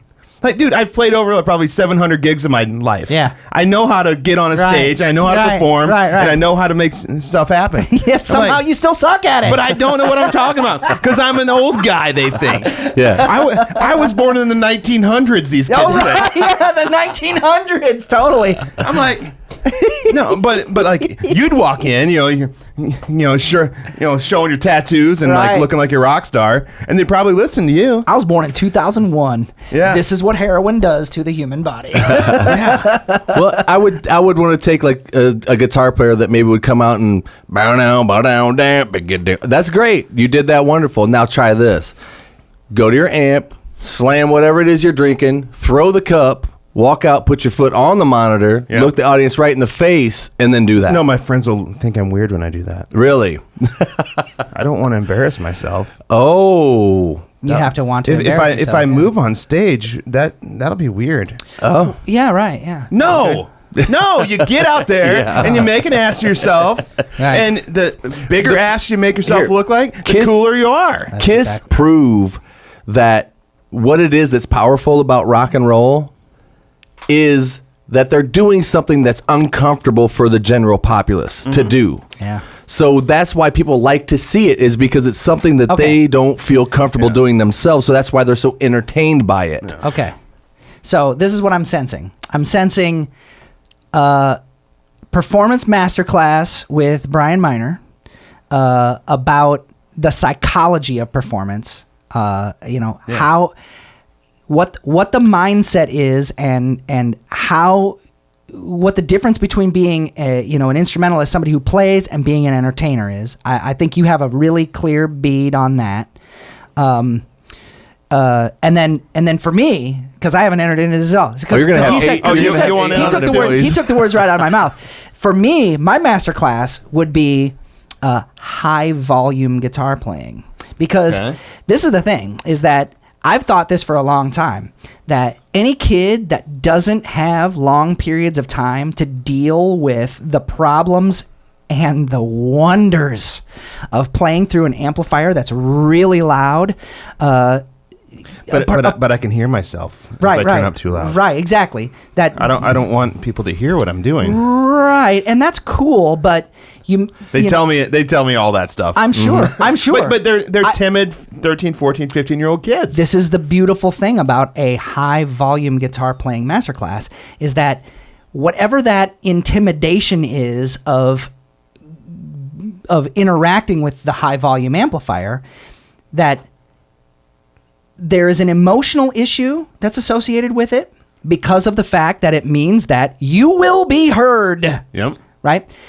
But Loud. But then there are these technical details that can be understood that make it so that at least you have some tools in your arsenal to deal with the situation in order to make it so that whatever your fears that are left over, you know that they don't come from your lack of understanding of what your situation is. And I've thought that for a long time. I wanted to do that with the RME a long time ago, back when I was doing rock camp, because I was a rock camp counselor for 3 years in a row. And then as soon as I started working at an aerospace manufacturer, that shit went away. Yep. But I've always thought, even if it wasn't me that do, the truth is Billy could probably do it too.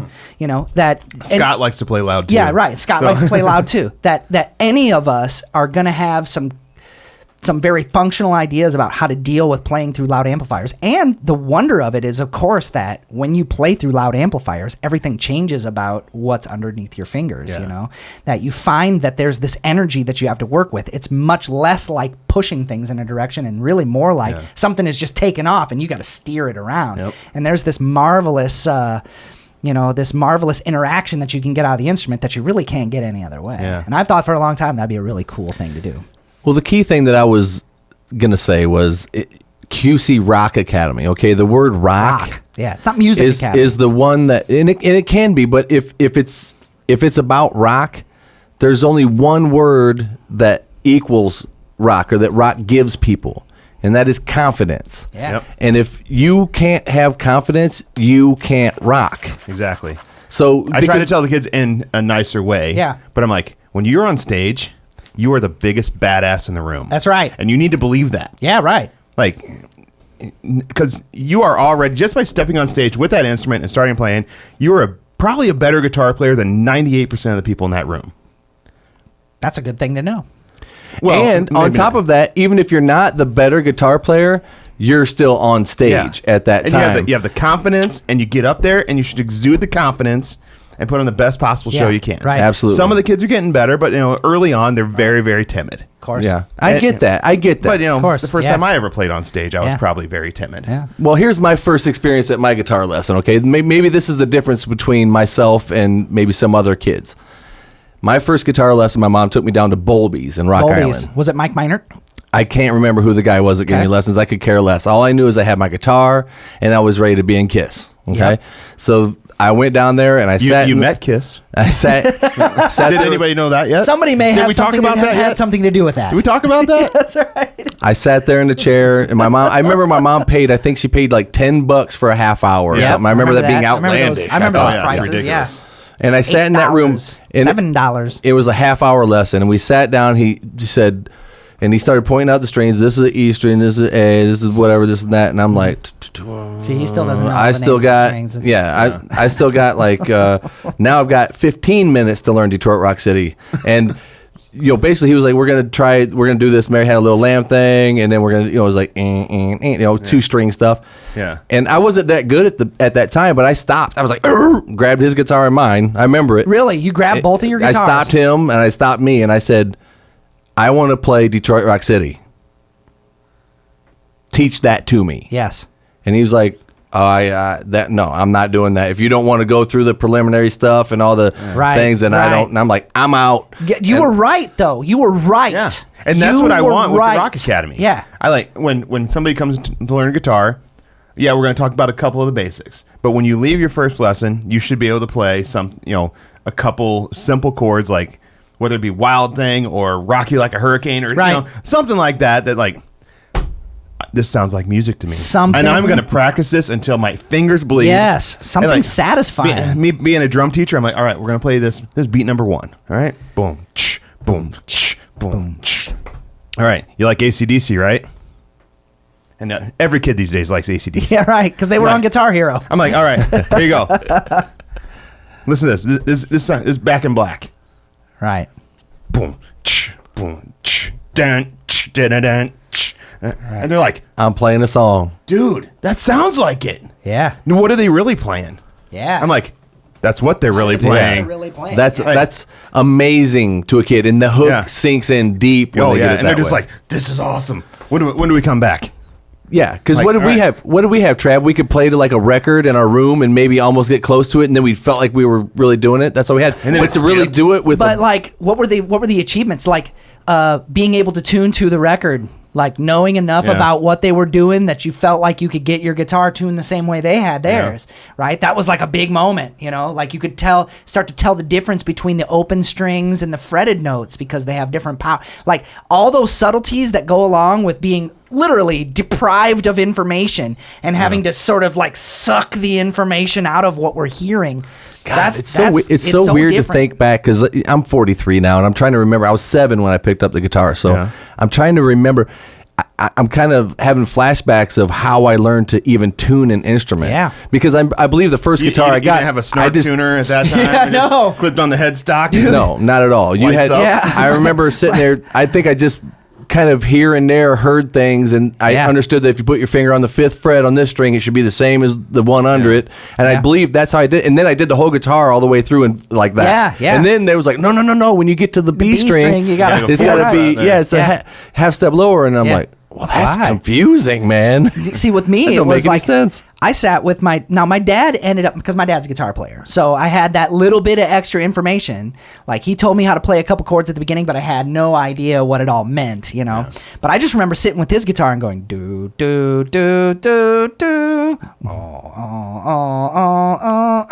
over and over again, down down down down down down down, like over and over, and it just like cemented in my brain, you know. And I saw a long time ago on PBS, there was a show called Rock School, and they had all these British people on there. It was hilarious. And, they didn't have a drummer. They had a drummist, right? Ooh. And a drummist. Talk to the drummist. And the guitar player was this British woman. And she said, now, this is the way you play a power chord, right? And she goes, dun, dun, dun. And then I sat like this was like years later for some reason, because it sounded like dun,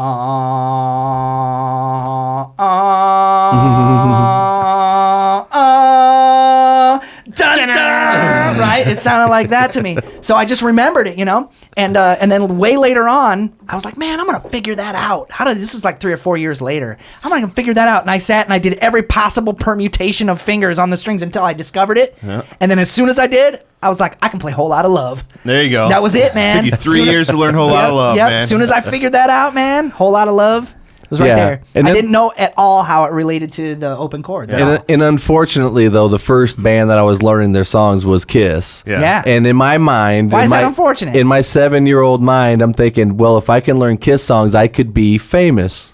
Yeah. Right. And then it's almost like, because my brain only saw that, and then all of a sudden there was Yngwie Malmsteen. Right. And my buddy put that on, and I was like, wait a second, man. Was it the first one, like with Black Star? It was like Marching Out or something. Yes, dude. And I'm thinking, oh, shit. Because I had the I could do that all day long. Ace solos. Yeah, I got that down, man. And then all of a sudden there's this stuff, and I was like, oh, I got to learn that now. Yeah, right. To me, you had to be that caliber and that's the thing that kids also need to understand is they don't have to be a virtuoso player to be a good rock artist. No. And I fell into that trap very early. I didn't have anybody to tell me that. Yeah. It's not how good you are. It's how much you rock. In fact, period. Let it be said that there are a shitload of virtuoso instrumentalists who actually suck at rock. That just because you've turned on a distortion pedal and cranked up a Marshall, that doesn't mean that you have figured out how to fuck. Yeah. I mean, that's to me like. I know, hopefully this isn't like gonna, shine negatively on the Quad City Rock Academy. But the truth is, plug your ears. Is that ultimately, plug your ears, kids. The truth is that what rocking really is all about is about your ability to demonstrate your skills of intimacy in an intense way. It's your skills of intimacy in an intense way, and with no bridles. There's you. What you want is for people to see you not held back. Yeah, that's what you want. That's what people want to see. They want to see you not stifled. That's what it means to rock, is to not be stifled. That's what I'm trying to say. Is you're wild. You're wild. You're doing things that are out of the norms that people are almost uncomfortable Making with. crazy but they like to get that energy. Body. Yeah. Yes. But when they feel that, that's what makes you feel good when you hear it. Rock. Gives them permission. Right. That's what everybody wants. Everybody wants permission. Yeah. Freedom is what it is. Permission to be free. Right. But the truth, of course, the truth is that we're all inherently free.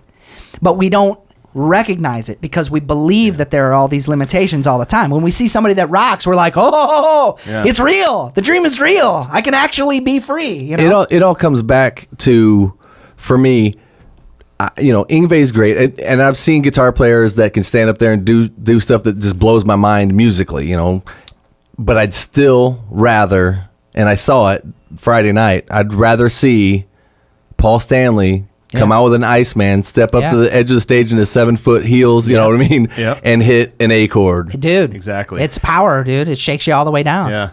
Yeah. That's it. Yeah. Instead of somebody standing there staring at their neck,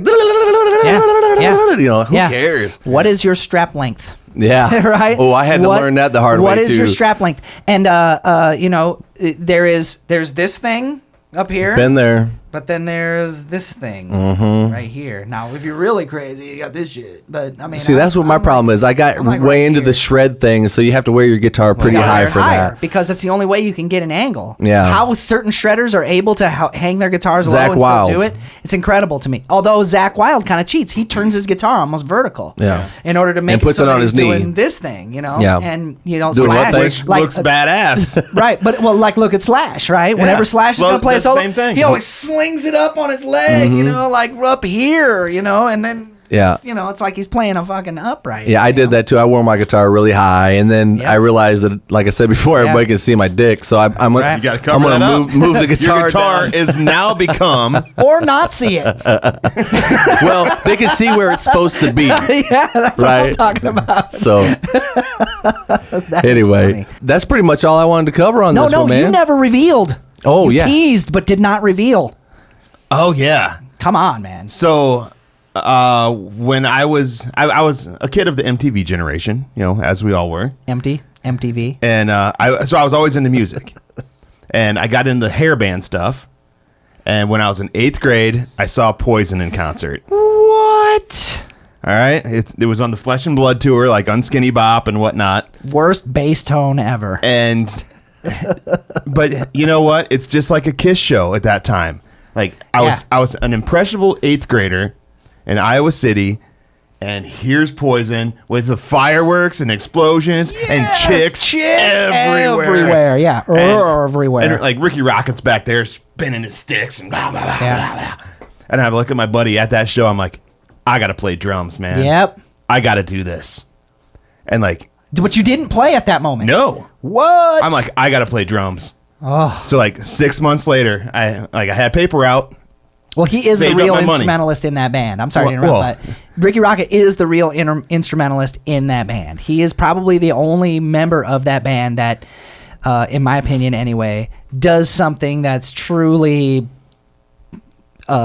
virtuosic with his instrument.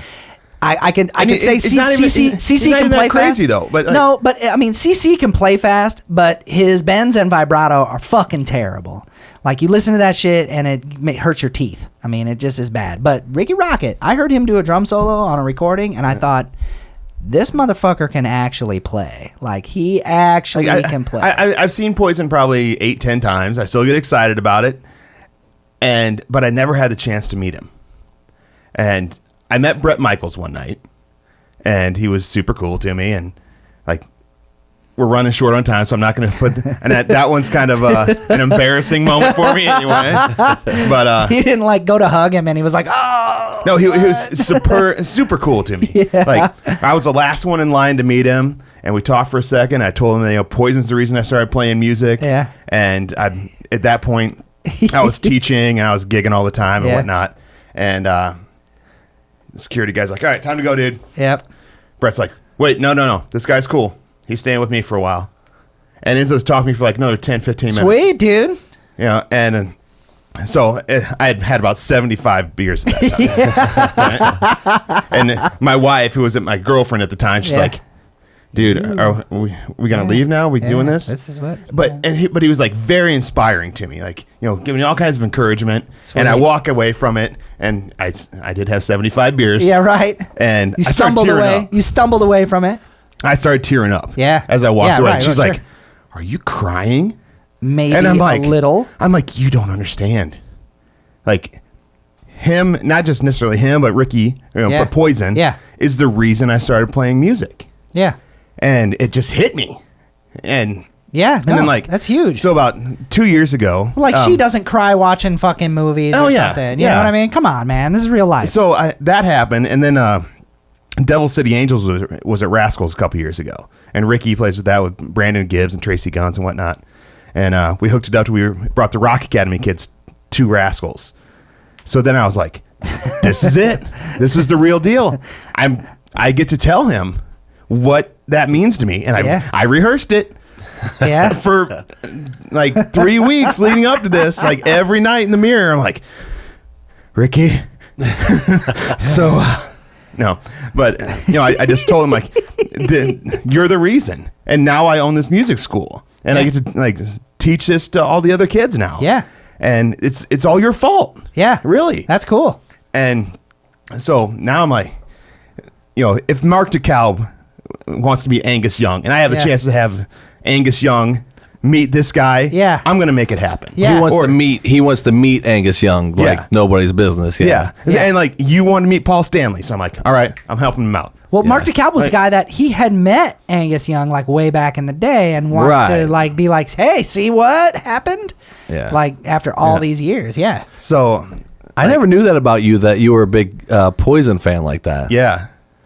So I'm like, whenever I hear it, I still like it, and I'm really questioning your credentials right now. Sorry, but you know what? They put it makes me question what I've been saying the whole time. Right. Like, do I sound like Never him? mind, I don't want to be at school. but you know what? No matter what, they're still rock stars. Yeah, that's true. They put on a great show. Yeah.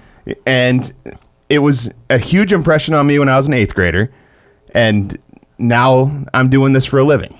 That's amazing. So they did something right. I mean, or you did something. You did something right. I mean, people do the right things for the wrong reasons all the fucking time. Yeah. Which, by the way, at that time, you were in 8th grade. I would have been in 9th grade. You would have been wearing your Poison shirt, and I would have been all over you. I would have been like, fuck Poison. That is the worst band. But then fast forward all the way into the future. I'm playing Talk Dirty to Me at the fucking Torchlight in East Moline. Chicks are going crazy. Going crazy, Well, you know what? You said that Poison was the reason that you started playing. Yeah. And I'm telling you that Poison might be the reason that I quit. Yeah. Sorry about that. Straight up, man. No, listen, real quick, though. Tell me, from all the bands that you've got to meet through Rock Academy and that you've taken the kids to meet, give me the best band, the nicest, and the most attentive, personal, and then give me the worst. Which one you want first? Any order. Let's do the best. Doesn't matter. Let's do the best first. Let's end on a negative note. It's we always do. It's not a big rock band. Okay. Well, they're big, but they're not like what you consider a big rock band. Okay. Matchbox 20. Sweet, dude. Rob Thomas was about the coolest music dude I've ever met in my life. Awesome. Well, didn't he sing a song with Santana? Yes, he did. Well, then he's big time, man. That's cool. So it was big. They play at the iWireless and whatnot. So they invited us to bring like 15 students to the iWireless. Well, it's a hot one. Right? Yeah. But yeah, Matchbox 20 invited us to bring like 20 or 15, 20 kids down to the iWireless for their sound check that day. Right. And ended up spending like an hour and a half with the kids. Right, cool. And come out in street clothes and dude, like, hey, what you guys want to talk glad about? They didn't come out naked. Say what you want about it as a vocal movement, but the Yarlers, like Rob Thomas, those guys are probably the most down to earth. There's nothing like, they're not real fuss budgets. They're not there to like try to act cooler than you. They'll wear their street clothes and they'll go on stage in them, and I appreciate that about the 90s, Like, even though they were after that, they were definitely a holdover from I that fucking time. hated the 90s for that. I know you did, but I love so they come out and they're still working on sound check and you know what that's like? I'm sorry. You know what that's like? What? It's like going to McDonald's and you're expecting Ronald McDonald, but there's just some bum standing there like, eat my cheeseburgers, man. Yeah. You want Ronald McDonald, goddammit. No, you don't. Yes, you do. Because you want to know why? Because clowns are fucking weird. Yeah. I'm sorry. They paint themselves up to look happy when on the inside they're dying. So anyway, please continue with your story. All right, you win. So yeah, we had a bunch of kids there. They come out on in like street clothes, whatever, working on sound check. And they're like, "Which kids want to talk about?" We're like, I don't know. Who wants? Can we just sit and look at you guys? We're doing this right now. Okay. So kids got to ask them some questions, whatever. Talk for about 20 minutes. Like, all right, I think we're ready to play. What songs you guys want to hear? And the kids are like, we don't know 3 a.m. songs. All right. So, all right. Which is actually a good song. So they play 3 a.m. Great. Yeah. Let's talk a little more. Take some more questions. Cool, man. And they do this like. No, I mean, were they asking about lyrics and asking about song structures? Songwriting, and how do you do it? Whatnot, favorite pizza, whatever. Awesome. The kids were just asking them any question they wanted to. That's amazing. And they like brought a mic down to the floor for the Right. kids. Really cool. Because the guys had their in-ears in. But they interacted with them enough to where they weren't uncomfortable to ask questions, things like that. So they play like 3-4 songs. And Rob's up on stage. He's like, so who's all coming to the show tonight? There's like all the kids are sitting front row, My mom's going. and like nobody raised their hand. And I'm standing next to a tour manager. Tour manager just gives him a nod. He's like, "All right, I'm taking care of all you kids tonight." Woohoo! He's like, "All you kids get to come to the show." That's amazing. So the tour manager runs to the box office, grabs a stack of like 36 tickets, hands it to me. All right, tickets are on the side of the stage. And then they got done, came down, autographs, pictures, BS with the kids for like 20 minutes. That's fantastic, man. And then the kids are sitting right next to the stage at the show. Oh, that's terrific. Like 4 or 5 songs in, he's introducing their next song. He ends up talking about the Rock Academy for about a minute Cool. on stage. Cool. Like, oh, these kids. And the spotlight shine in our Right, section. Yeah. And like, oh, the kids are, ah! He's like, oh, these great kids from the Rock Academy next hung out with us generation all day. rock. They were great, good questions. Going to be the next rockers of America, blah, blah, blah. So at that point, I didn't know whether to scream like a little girl or start crying. Yeah. Which I did both. I was going to say, Yeah. judging by the Ricky Rocket conversation, I think we know. Like and then he I dedicated would've that too. next song to them. Dude, I totally would And too. I walked out. I had to go out to the concourse. Like, I freaking lost it. That's I'm like, awesome, dude. it totally validated everything I've worked for the last couple years leading up to that. We need validation. And so yeah, Rob Thomas has been great. Shinedown's done a couple things with us. Shine down. So let's get to the negative part. Yes. I want to hear it. I want I the love to hear dirt. asshole stories. Everybody does. not that they were like particular. Shut up. Who is the assholes? Come on. Ann and Nancy Wilson. Yes. Oh, I already dude. knew this. Yes. And I would imagine, I would have guessed that they would have been very accommodating. Like their band were some of the coolest dudes we ever dealt with. Like they Ann took and the kids Nancy backstage themselves. They hung out with them, but Ann and Nancy had nothing to do with anybody. Whoa. Like they wouldn't look at you. They wouldn't, like, even their tour manager like, "Hey guys, this is a bunch of the kids from the local music school. They are our guests for tonight."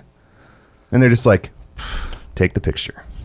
Somebody set this up and it wasn't us. We don't care about it. We don't know what but it is. But they did one of those things where it's like, you pay $500-$600, you can be part of this VIP experience. And there's all these people that were back there when we walked in. They got like a swag bag of Right. a poster and a lanyard and whatever, and then got the same deal we got. Weird. And I had a couple young students with me. I'm like, all these people paid like $500-$600 for this, and then we go through it and they're like, why? Yeah. What? Why? Why would you pay for that? Totally. That sucks, man. That does suck. You know what you got to know. do? Say hi. Yeah, say hi. Right. I'm Like, with hey, ya. thanks for I'm with coming to the ya. show tonight. I Yeah. appreciate it. Well, it's the whole cool chick aspect, which is the whole, if you say yes to anything, you're saying yes to everything. Oh, yeah. I've never been in the presence of a famous woman before. I saw Paula Sands at At the old high at V the other night. Schnucks. No, I saw Paula Sands one time, and it was right when they opened Osaka at the mall. And I thought, this is amazing. I can get shitty in the mall because they had beer. Oh, so I yeah. sat in the mall and got shitty. And I saw Paula Sands, and I was all like, ha, ha, ha. And she didn't say a word. She Yeah. Yep. walked right on by. But that's local celebrity in a way. Yeah. You know, Yeah. I'm like, I saw it at the grocery store and I was like, hey, kids, hey, that's Paul Sands. She's on the TV. She's on the TV. TV. Yeah. It's not the TV. And then I it's realized that I was TV. in, I was in Call the Davenport police. at Schnucks Get some pointing insurance. at the news lady. You know what I mean? Like, Yeah. "Oh, look at there, kids. She's on the Yeah. TV. She's on Yeah. TV. But you said you had a couple stories. So, like, before we started meeting bands, I started reaching out to guys to do Skype sessions with us. Like, Yeah, I remember that because I used to bother you about, hey, have Sarzo do hey, you're listening to Yeah. MDR or whatever. Yeah. And you were like, yeah, I'll try, Yeah, Brian. I'll try to get in your side bullshit. Yeah. Jesus. Can I Yeah. leech What is off wrong you? with you? Can I leech leech off me a you? little more, would you? Step right up, 1, 2, 3. So- Come on down. Get away, kid. You bother me. That's So I my was like, liner. all right, what are some guys that I was really into when I was that age? Because that aren't in the limelight anymore and might be willing. I'd never thought of anybody doing that before, but I was like, I'm going to try it. Worst they can say is no, right? Yeah. So I mean, no. I reached out to, like, I don't know, Steve Stevens. Oh, Like, yeah. what's he doing? Well, that dude's busy. Well, he's busy, but I don't know that. Yeah. I'm not following him anymore. And then I reached out to Bruce Kulick. Ah, yeah. 15 minutes later, he gets back to me. He's like, sounds awesome. Let's do it. I'm like, Cool. dude, Bruce Kulick is like, now we're like messaging back and forth, and I'm like, Yeah. this is really happening. So Nice guy. We ended up doing we agreed to do like 45 minutes. It ended up going like an hour and a half of him just like doing a Q&A with our kids. We took like my iPad and Yeah. hooked it up through a flat screen. Yeah. And the kids got to like go up to the thing and talk to him, and he has That is guitar and he's sweet. just hanging out at his house. And That he's is just playing. sweet. And I'm like, that was easy. So I'm like, who else could I do? And I thought about when I was a kid, and I loved Quiet Riot. Yeah, dude. And they had, that the inside of the album or the Yep. back of the album Yep. was the 4 pictures of the Bro. guys. Frank Vinale. And I can still see it in my head yeah, right me now. too, Yeah. man. Yep. Rudy Sarzo was the first guy I could think of that I was like, he's the bass player in that band. He was also Ozzy's bass player. Yeah. So then you're Yeah. like, Ozzy. Yep. Whitesnake. Quiet Riot. Yep, Whitesnake. Quiet Riot breaks up or splits up. Yep. He takes over in Whitesnake. So Yeah. through the 80s, he is the biggest rock bass player Yep. in the world. Right? Yep. And I don't know if you knew this before you contacted him. He has a history as an educator anyway. Yeah. He's done many clinic tours, and he taught people not just about bass and bass playing and that kind of stuff, but he did a lot of education about the business. and Well, about let how me the business tell you works. my So- story about Rudy Nobody Sarzo wants to real hear about quick. Don't distract me. Let me tell you how I fucked it all up. Because you don't realize where their heart is and what band they're in. I saw Quiet Riot at the Pigpen, and I got my chance to say something to Rudy Sarzo. And what I said, I was more of a fan of Whitesnake. Okay, so I just asked him. I said, "So, man, when's Whitesnake gonna play again? How come you guys don't play anymore?" And he basically just said, "You know what? I'm in Quiet Riot. Excuse me."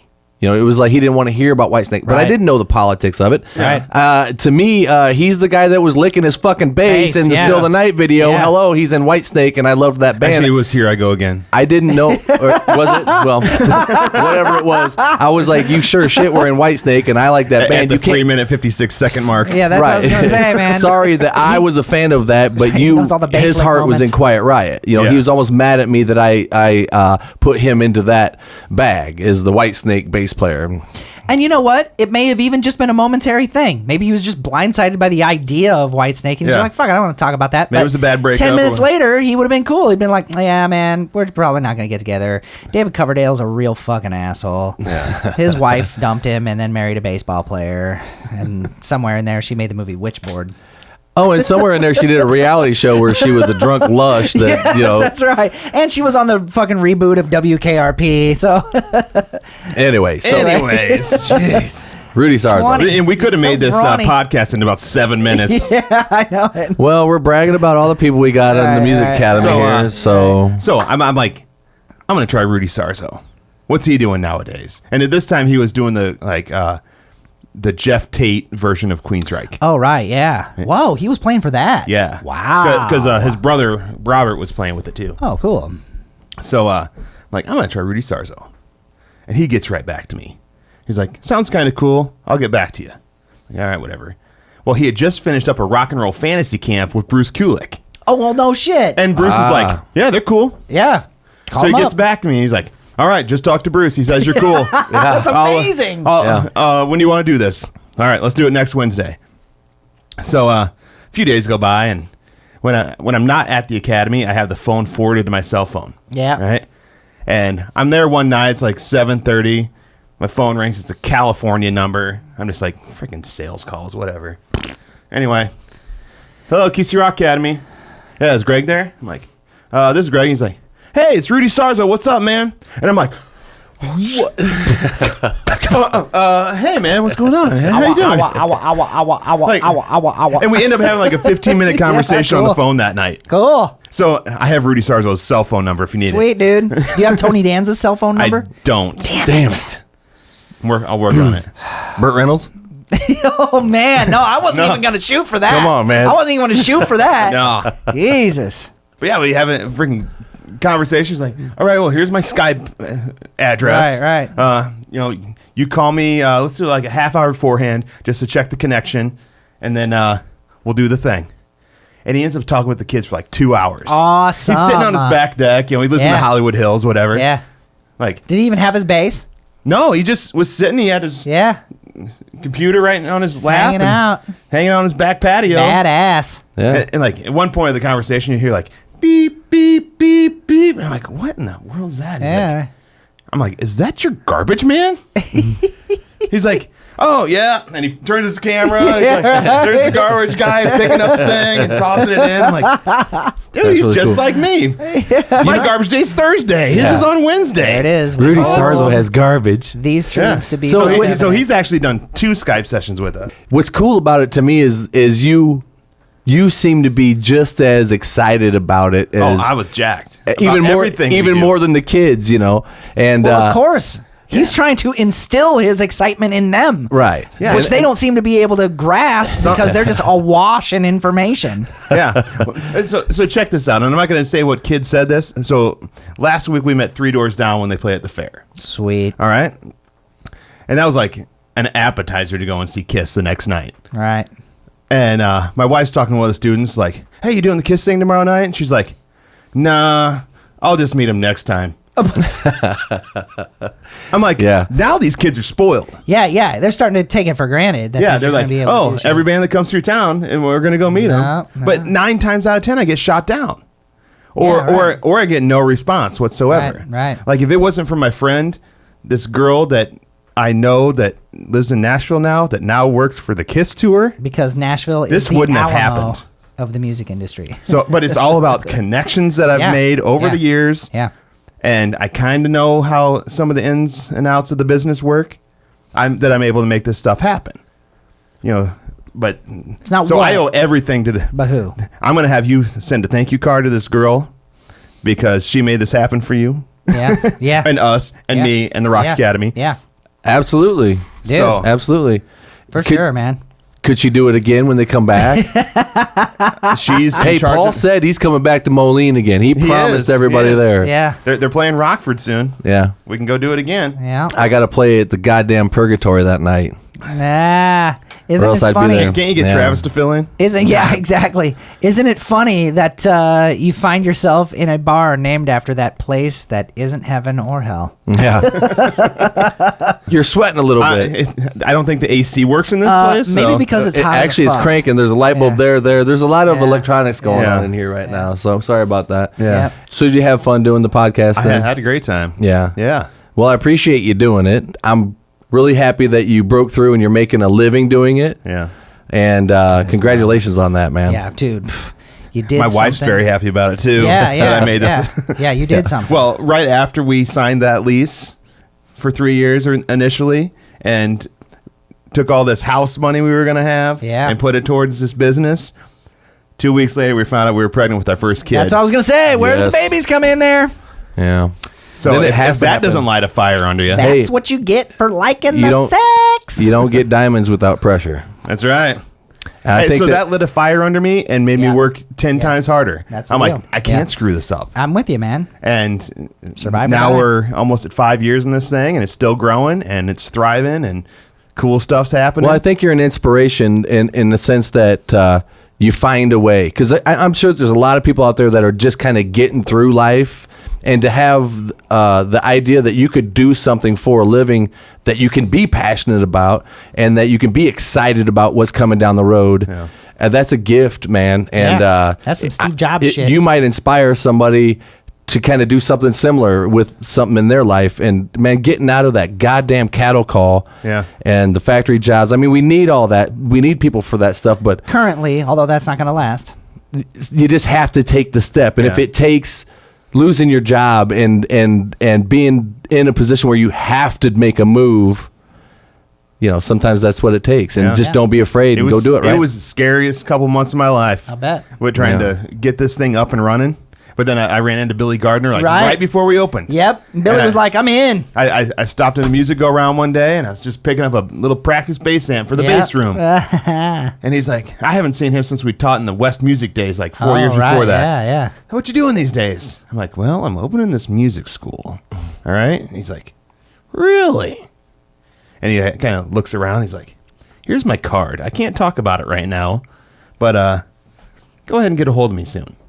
And we went out to lunch, and I had my whole binder with my whole business plan and everything right there. Yep. I'm like- he's like, that sounds awesome. Yeah. Well, here's the thing. And he's like, and I hadn't signed Greg, the lease quite yet. I don't know if Billy talked to you about this, but he had been talking to me for about 3 years before you presented him with that opportunity about buying a building downtown and setting up a big lesson hall with a performance room and all this shit. Yeah. So then you basically showed up and showed him the vision, Yeah. the thing that he had already been like, somebody needs to do this. It should be us. You put him in at the ground floor, And dude. the day I signed the lease, I called him up. I'm like, all right, I got the keys to the place. And he's like, all right, I'll come over. And he was 2 feet in the door. And he's like, I'm in. I'm in. Like, just like that. Because he was teaching the music around. Oh, yeah, I know it. And, it's... But it's rinky-dink, dude. It's not it's dedicated. small. Yeah. And this was like an 8x8 room. Yeah. Like, nicely furnished. And he's like, dude, I'm in. Yes. Like, all right, now we have 2 instructors. How many you got now? We got about a dozen right now. Awesome, dude. I need to send my daughter over to you. You should. I really should. You should. Everybody should send their kid. If you have a kid that likes music, send them to us. man, QCRockAcademy.com. Well, the Music is pre-roll of Maddie's every life. the Yeah. pre-roll of every podcast that we do has the Quad City Rock Yeah. Academy as a sponsor, and we've mentioned it quite a bit on the Yeah. podcast. So I think it's a brilliant idea.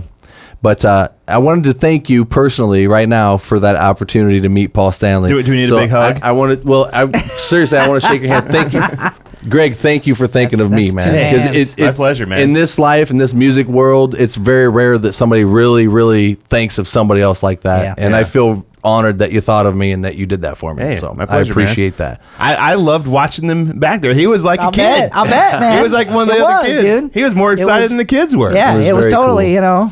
Fucking Even if it was for 7 seconds. Red Ryder BB but gun. but it was there and it happened. It was the best 7 seconds of my life. But There's my kids over there. It was fun. but thanks for doing the podcast. We're gonna have to end this thing. Thanks to all the listeners. We've got quite a cool little following now, and I appreciate that. I get thinking to myself all the time: is 400 people that watch the podcast? Is that a cool number? Well, fuck yeah, it's a cool number, an man. awesome number, dude. I don't You even know have what's cooler? 5. Yeah. Well, Brian's always thinking about it. Don't fuck him up, man. Yeah, that's now the he's thing. gonna be like 5. What? yeah. You could have 500. 500 people. Right. Well, the thing is, But you know what? It's getting to doable, the- man. It is doable. Well, this is a very do it. slow growing, yeah. thing. I mean, it's a podcast, so Yeah. to get to the 500 or say, well, we've got our podcasts sometimes get over 1,000. It just depends on what we're doing, or if I make fun of the right person, or Yeah, whatever. right. If there's appropriate but I don't amount of want drama I don't want to going go on. down that road of thinking, what am I going to do on this episode that's going to make more people tune in just for that? I don't want that. I want the people that are really just enjoying what we do, and they're ready for clunkers, and they're ready for good ones, or whatever Yeah. it is. So Yeah. the people that do listen are the cool people, right? So Yeah. if it was 50, I got to be happy with that. Yeah. So, Somebody's listening to you. well, Yeah, there are people who listen. I have a number of coworkers that tune into the show. So. well, it's just as much Travis's show as it is mine too. So he gets a lot of credit too, because there's a lot of people it that doesn't say that- Travis that- Disturbance Radio. Well, Although I am probably more disturbed than you are. It by might be what someday. we talk about. You got the middle name. Yeah, Right. Distravis. Yeah, distressed. Midlife crisis radio. Yeah, totally. Said that before. But thanks for listening, and hit the subscribe button if you're not already subscribed on YouTube, because that's how I validate myself. Yep. Makes me feel good. Yep. Make Brian feel good. Right. So thanks, man. Episode 60, 60. Minor Why did Service it take Radio. me 60 episodes to get on this Greg, you're the thing? man. It took you 60 episodes to Well, take we had me to to build meet up Paul the following. Stanley. That was first. the whole point is that we were going to celebrate, the 60th episode. Right. We saved it for you. We knew Yeah, that from dude. episode 1. Yeah. Yeah. This Where's is the like, balloons? yeah, we finally are able to get a discount at Old Country Buffet. Woohoo! Fuck this. We're out of here. We'll see you later. Right.